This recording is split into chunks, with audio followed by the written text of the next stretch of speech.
Discover the best.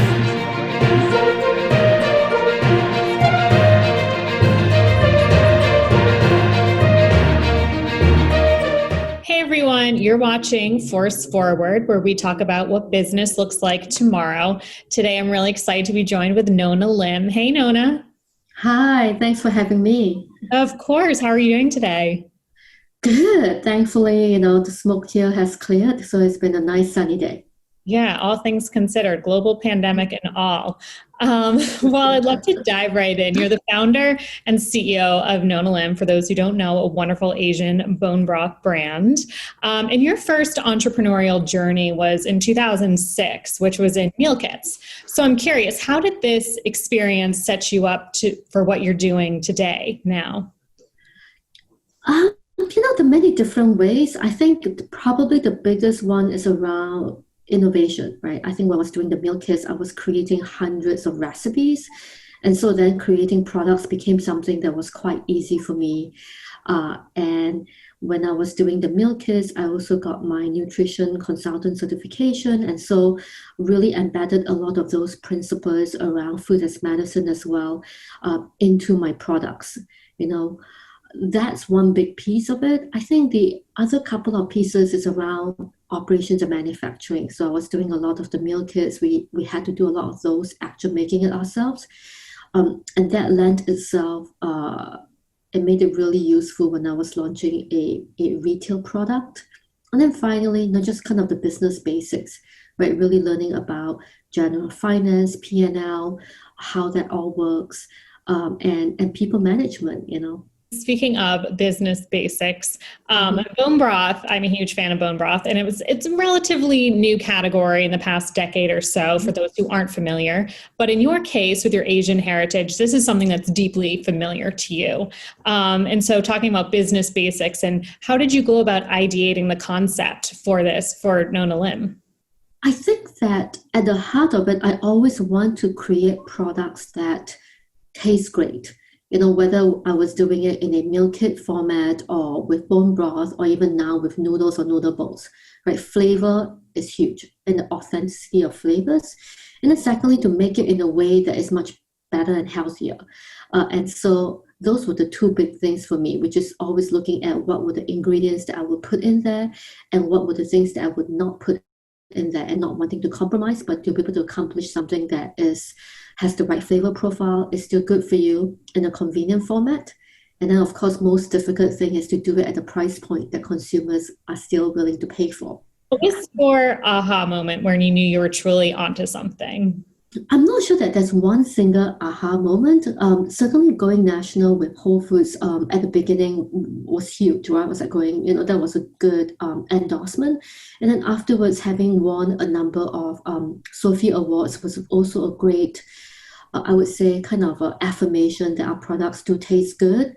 But I think the funny one was probably by 2017, walking around Expo West and pretty much I don't know, I'm probably exaggerating, but you can throw a rock in any direction and hit like a booth with a bone broth.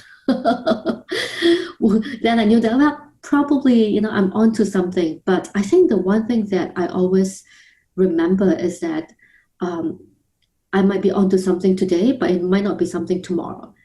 So it is a journey, and you have to just keep at it and not basically rest on my laurels, right? Mm-hmm. I love that you mentioned Expo, and I miss Expo actually. It's sad not having it during the pandemic, but there's so much competition. You really do have to keep pace with the changing food scene. We all know it changes daily, if not hourly. So how have you approached innovation? The funny thing is that I had to slow down my innovation because I tended to be, we were the first to launch meal kits back in '06, and we launched the first bone broth before it was trendy, and we launched the first noodle bowls. And actually, I had to slow down innovation so that it can become more of a trend. The other thing I had to do as well was actually not to innovate on too many fronts, as then that became much less familiar to consumers. So these days, I use a combination of different things. I'm still very much the taste maker, but I rely on consumer insights with actual consumer research online that's almost real time. Whether it is with selling data like spins, Nielsen, retailer input, having conversations and discussions with them. So all these different things really help to shape the timing of what we want to launch with. And do you have any industry mentors who have helped you along the way? I don't have a consistent mentor, but there are so many great CEOs and leaders that I've learned from along the way. Whether it is with Hamdi from Chobani, who was such a inspirational leader when I was on the Chobani incubator, just talking to him and listening to all the things he had to share was huge. Or, having all those great conversations with, Angie from Boom Chicka Pop, Michelle Kessler, who was the CEO of Think Thin and now Rebel, Blair, CEO of Traditional Mediciners. There are just so many people that I have learned from along the way that I still, try to learn from. And then now the couple of my board directors are great mentors as well for me to learn from. And I have to ask on the subject of learning, because we are in a global pandemic, which of course nobody predicted. But fortunately, you are an essential business. So what have been some of the greatest learnings and lessons from, say, the past 6 months or so?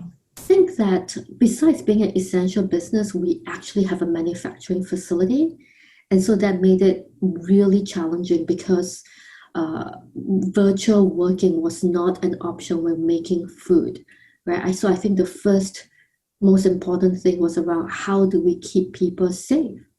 How do we keep people safe but continue to produce so that we don't actually run out of cash? Because if we can't make food, we can't sell food. Right. So those were very challenging times. I think that definitely going above and beyond and always making sure that we're not compromising in any way on safety was a huge thing for us.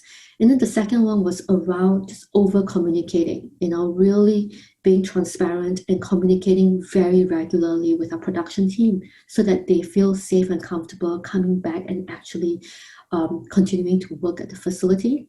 And then with my team, the rest of my team who could, work offsite and be virtual, I think that a lot of communication, transparency, keeping them all in the loop as to what's going on with the business really helped so that we all stayed focused. And we just had another kind of town hall today and we were joking around, we've been working really hard for the last 6 months, what can we do to introduce and make sure that we still have a little bit of fun. And so it was kind of fun to talk about that. And I think that a virtual cocktail hour is coming up soon. I love that. Well, it sounds like you're doing a great job. And I love that you are a pioneer in the bone broth movement. And I love the fact that you mentioned you were kind of ahead of the trend before it became trendy, which is very cool. So I have to ask, because ForceForward is very forward leaning, what's next? What do you foresee in the food space or elsewhere that really is going to define the industry? I think that at the heart of a lot of these trends that we're seeing the last decade is really the whole trend around functional medicine or the concept around food is medicine, right? So if you look at it, food is medicine, I kind of break it down into two parts, which is what are the products that you have in there that would nourish you, right? And with that, whether it is bone broth, whether it is around gut health or boosting immune, so on and so forth, there's so many trends and so many products that have come up from that. Right, whether it is the tonic, the rice, the kombucha, or all the different things that are great for gut health to bone broth. And then on the other hand of that, on the flip side of that coin, it is what are all the things that you want to take away from your diet because they're not good for you, because it is an allergen that could cause health issues, whether it is autoimmune issues or whether you have some food sensitivities. And because of that, there's so many products that's basically a free-from movement, right? But at the heart of it, it still comes back to food as medicine. And so I think that trend is going to continue. It's just how it continues to manifest itself in different ways. So bone broth is just one branch of that, right? And then the other side of it is that I like to think is that the rise of ethnic flavors, right? We really see that with with sciatic, right?